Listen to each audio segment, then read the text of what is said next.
সত্যি কথা আমি যদি বলি যে তোমাদের আস্তে আস্তে তোমাদের বাবা মার দিকে তাকাও বা সিনিয়র যারা আছে তাদের দিকে তাকাও, তারা এখন কতটা মানে কয়েকটা সিদ্ধান্ত নেওয়ার ক্ষেত্রে কতটা মানে চিন্তা ভাবনা করে সিদ্ধান্ত নেয়, নিজের ভালো কোনটা মন্দ কোনটা তারা খুব ভালো করে বোঝে।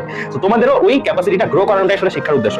এন্ড কলেজ লেভেলে যেখানেই তোমরা পড়ো দেখবা স্কুলে যেরকম স্যাররা চার্জ করতো পড়ছো কিনা পড়ে আসছো কিনা এই জিনিসগুলো, কলেজ লেভেল থেকে ফুল স্বাধীনতা অলমোস্ট। মানে তুমি পড়ো বা না পড়ো এটা সম্পূর্ণ কারোর উপর, তোমার উপর। কারণ এখন থেকে আগেও যেরকম বাবা মারা দেখবা হয়তো বলে বলে পড়াইতো, ওই জিনিসটা কিন্তু আস্তে আস্তে কমে যাবে। এখন তুমি পড়বা কি পড়বা না এটা সম্পূর্ণ তোমার উপর। এখন এটা দুইটা প্লাস সাইড আছে, মাইনাস সাইডও আছে। সেটা কি? সেটা হচ্ছে যেহেতু এখন থেকে তোমার একটা ফ্রিডম চলে আসছে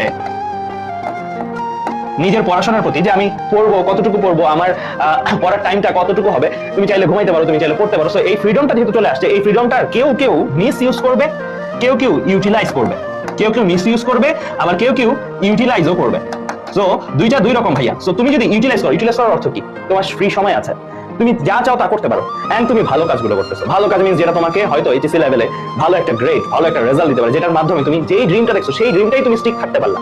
তুমি ডাক্তার হতে চাও, তুমি ডাক্তার হতে পারলা। তুমি ইঞ্জিনিয়ার হতে, তুমি ইঞ্জিনিয়ার হতে, তুমি পাইলট হতে চাও, পাইলট হতে পারো। তুমি যেটা হতে চাও তুমি সেটা হতে পারছো। কারণ এখন কম্পিটিশনের যুগ, সবাই একটা জিনিস চাচ্ছে। তুমি যেমন চাচ্ছ সবাই একটা জিনিস চাচ্ছে, কিন্তু কারা কারা পাবে? যারা যারা প্রথম থেকেই এই ইউটিলাইজেশন বোর্ডে ছিল। আর যারা যারা এই মিস ইউজটা করবে তাদেরকে, এরকম মানুষ যে নাই তা না, প্রত্যেক ব্যাচে আছে। ইনফ্যাক্ট আমাদের এই ক্লাসটাই যে এখন প্রায় 1000 জনের মতন দেখছো, এই 1000 জনের মধ্যেও কিন্তু আমি বলবো ভাইয়া অনেকেই আসো যারা সঠিক পথটা আসলেই যাবা, আবার অনেকেই আসো যারা আমার এই কথাগুলো শোনার পরেও ঝরে যাও। এন্ড দুঃখজনক হলে এটা খুবই সত্যি, প্রত্যেক ব্যাচে আমরা এই জিনিসটা দেখি, অনেকে ঝরে যায়, অনেকে। এন্ড এদের নাম্বারটাই বড়। এন্ড তাদের ক্ষেত্রে যেটা হয়, তারা যখন জাস্ট এইচএসসির একদম আগ মুহূর্তে আসে, ধরো এইচএসসি আর 10 দিন পরে 20 দিন পরে, তখন তারা আমাদের কাছে আসে। এন্ড তাদের সাথে তখন আমাদের আবার কথা হয়। তখন তারা আমাদের কাছে যখন আসে তখন আসলে আমাদের অনেক খারাপ লাগে। কেন খারাপ লাগে? আমরা তাদেরকে কোনো প্রপার সলিউশন দিতে পারি না। কারণ এইচএসসি লাইফের পড়াশোনাটা এত বিশাল যে তোমাকে ওই শেষ সময় যদি আসো, একদম পড়া কিন্তু করাই দেওয়া বা শেষ করাই দেওয়া হয় না। এটা আমরা নিজেরাও জানি, আর মন থেকেও আমরা খুব কষ্ট পাই তাদেরকে সলিউশন দেওয়ার সময়, কারণ আমরা কোনো সলিউশন দিতেই পারি না তাদেরকে। এন্ড তারাও আমাদের কাছে গিলটি ফিল করে যে ইস ভাই আপনি আগে থেকে যদি আমাদেরকে পাইতাম, আপনাদেরকে পাইতাম, আগে থেকে যদি আমি পড়াশোনা শুরু করতাম তাহলে আজকে কত ভালো হতো। সো সবসময় এটা হয় যে বিশেষ করে নতুন যারা আছে তাদের ক্ষেত্রে প্রথম টার্গেট থাকে এরকম। আমি দুইটা পার্সপেক্টিভে বলবো। প্রথম টার্গেট থাকে আমি বুয়েটে ফার্স্ট হবো, এটা টার্গেট থাকে কারো। আমি ঢাকা মেডিকেল কলেজে ফার্স্ট হবো, এটা টার্গেট থাকে। তোমাদের ব্যাচের অনেকেরই টার্গেট আছে, টার্গেটটা থাকে খুবই ভালো। কয়েকটা দিন যায়, পড়াশোনার অগ্রগতি হয় না, তারপরে হয় আচ্ছা ঠিক আছে আমার বুয়েটে চান্স পেলেই হবে, আমার কোনো পজিশন দরকার নেই, আমার ঢাকা মেডিকেল কলেজে চান্স পেলেই হবে, কোনো পজিশন দরকার নাই।